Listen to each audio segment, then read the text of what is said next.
Hey guys, Shania here from Paranormal at Dusk, and I'm gonna need you guys to buckle up for this one because this one is big. So you know how we're always talking about haunted objects, cursed artifacts, and the stories that never quite leave you alone? Well, one of the most infamous collections in the world is about to get a new home. And it's honestly the most perfect and probably most terrifying place for it. The Warren Occult Museum, yes, that museum, is officially planning to move to Salem, aka Witch City. Let that sink in for a minute.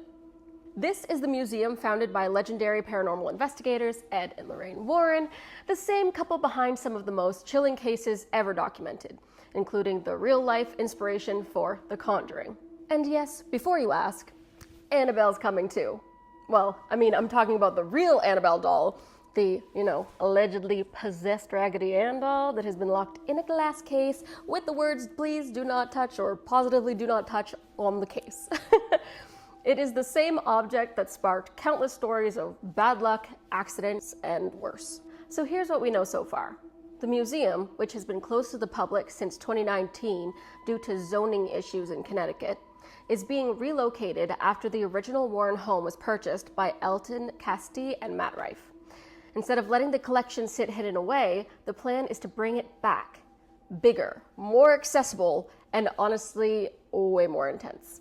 The proposed new location is 259 Essex Street, right in the heart of Salem, near the Blackcraft Cult Store, which is already setting the tone just splendidly. The goal?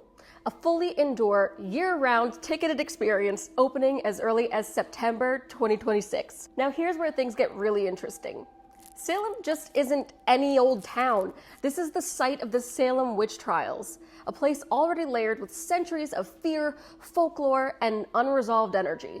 So bringing one of the world's most infamous collections of haunted objects into that environment, in my opinion, that's not just a move, it's like a collision of histories. And depending on what you believe, that could either be an incredible paranormal hotspot or just like a really bad idea.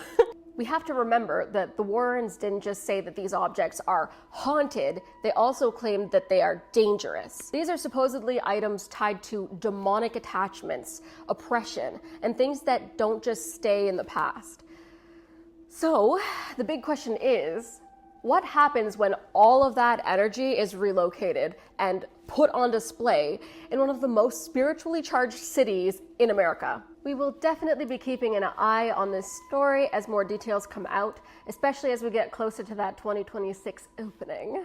And you already know, if we can get there, or I shouldn't say we, if I can get there, I'm definitely going because I'm an idiot.